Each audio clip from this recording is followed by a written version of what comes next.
This is the METEESER Android Auto / Apple CarPlay radio for mid-2000s, early 2000s GM vehicles. What you're about to see is for my Hummer H2, but a lot of it applies to other GM vehicles of that era. The big sale pitch for this radio is that you don't have to buy an interface module for it. It's actually built in. Well, it plugs right in. It's a CAN bus box, and what that allows is for this radio to interface with the factory amplifier, which is mounted under the center console. From what I understand, if you just buy an aftermarket radio and plug it in the harness, it will not work with your stock amplifier, which is kind of a pain in the butt. You can buy this radio on Amazon for as little as $110. That's what I paid for this one, and it's an incredible deal. It works great with the stock amplifier. It has good sound quality. It's the same as the factory radio, if not a little better. I haven't noticed any difference. But the big deal is for $110, not only do you get the radio, it'll also interface with the truck. You don't have to buy that stupid interface module. This video isn't really intended to be an in-depth radio installation guide. You can look up hundreds of tutorials on H2 radio installations. The information in this video is meant to pertain specifically to this head unit. So anyway, let's get started. Here's what you get in the box. Here's the radio itself. I've already got some stuff plugged into it. So you got your various audio outputs here, microphone input, things like that, GPS antenna. This little thing is the new door chime. So the factory radio goes through the speakers. This one, it goes through this little door chime. It doesn't sound as good, but whatever, it doesn't matter really. Here's the harness. It also comes with this harness, and I guess you'd use this if you don't have a Bose amplifier. Not really sure, but here it is anyway. This thing is what makes the magic happen. This is the CAN bus unit, and it's what interfaces with the car stereo. With this antenna adapter, which I've just left in there, USB port, which is also plugged in back here. Comes with another antenna adapter, I guess for a different model GM car. Instructions on how to wire the reverse camera, as well as the wire for the reverse camera and the reverse camera itself. If you're putting this camera in a Hummer H2, you'll have to buy your own reverse camera cable. The one this radio comes with just isn't long enough. I had to buy a 30-foot one off Amazon. So I've just got this kind of set up to where we can try it out. Now, as for the backup camera wire, you're going to go to CCD power with your trigger wire from the reverse lights. And otherwise, all this crap can just stay the way that it is if you're using all factory stuff. So all I'm going to do to test this thing out is just plug this in right here. Like that. Also going to plug in the reverse camera to the dedicated reverse camera wire here. I'll show you how I routed the wire in just a second. It wasn't actually that difficult. And now we can turn on the radio.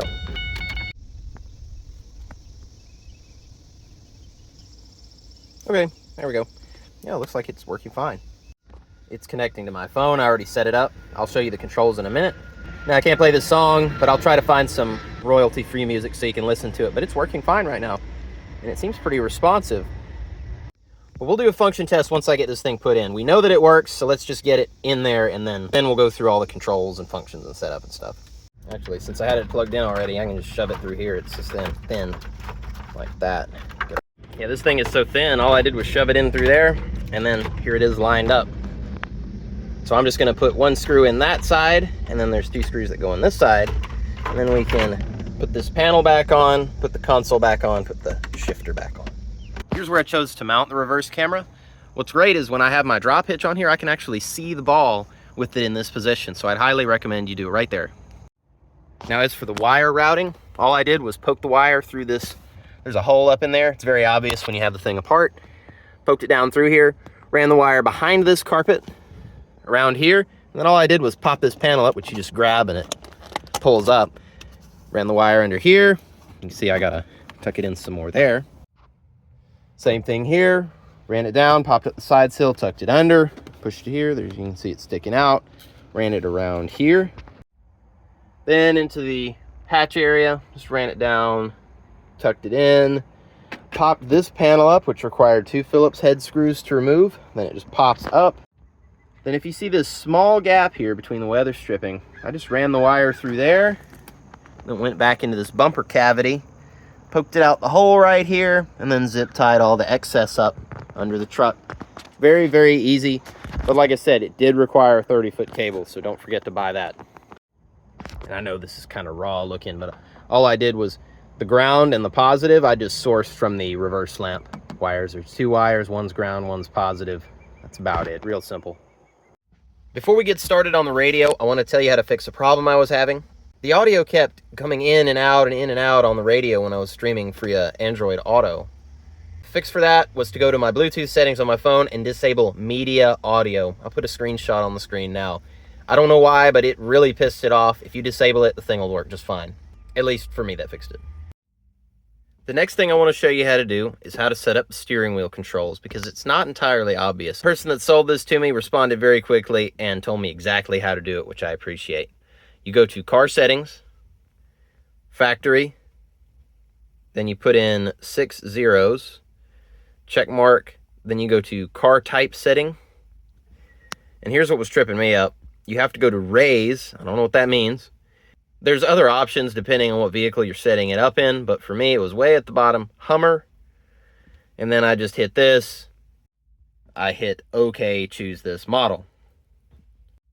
And as soon as I did that, the steering wheel controls started working perfectly.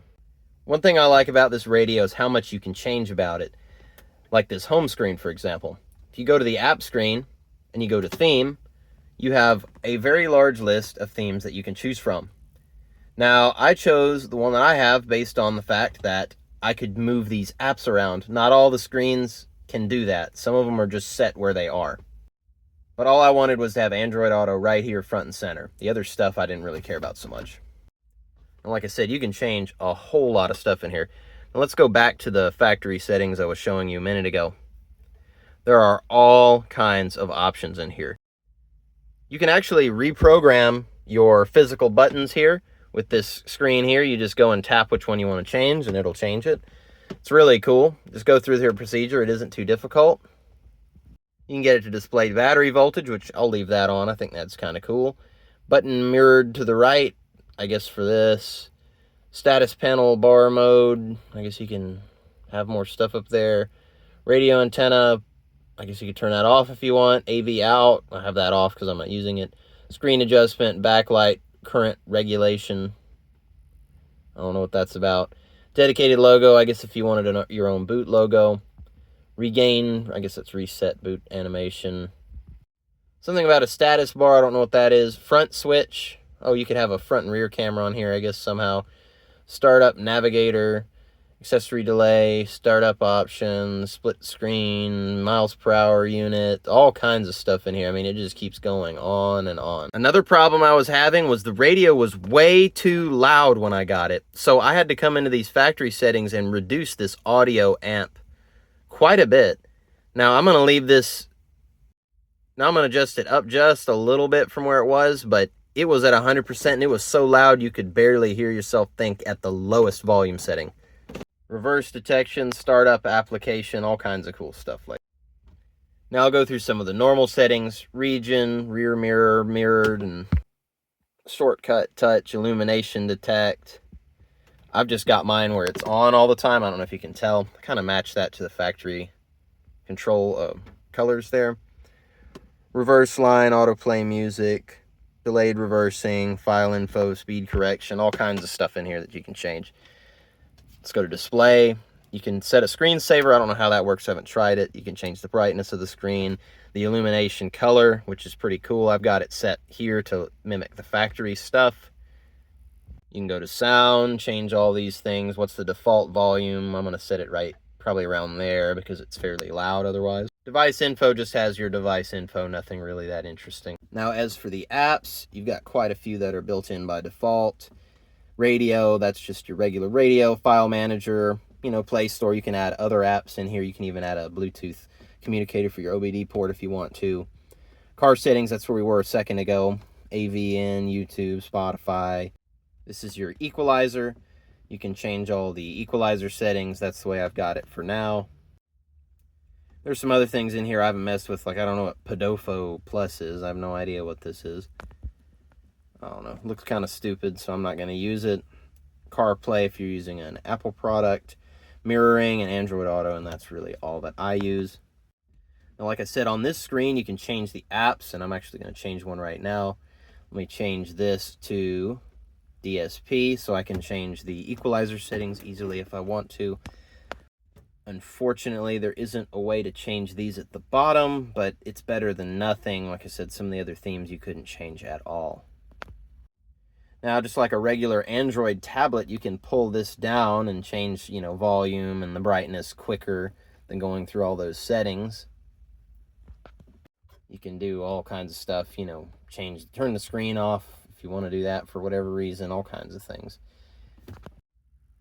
Now, as for Google Maps, it's very responsive. I've got it zoomed into a random part of Tennessee right now, and as you can see, it works quite well. Although one thing I've noticed is you can't zoom in with 2 fingers. You've got to use the plus and minus here, but it doesn't really matter. It's not a big deal.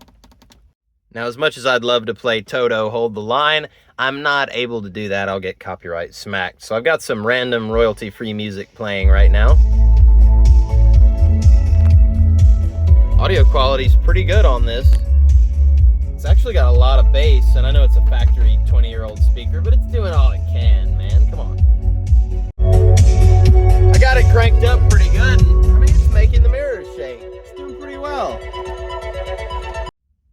So that's the overview of the radio. It's been doing really well. I haven't had it in here that long, but I haven't had any problems with it so far. From what I'm seeing now, I'd highly recommend it. It works really well. It's super cheap, and it's really easy to deal with. It's customizable. I mean, it's got everything going for it. The link will be in the description. It's on Amazon. I bought it for $110. I think regular price is $130, but even at that price, you're really getting a steal for this thing. I mean, come on, this thing kicks butt. It's pretty good.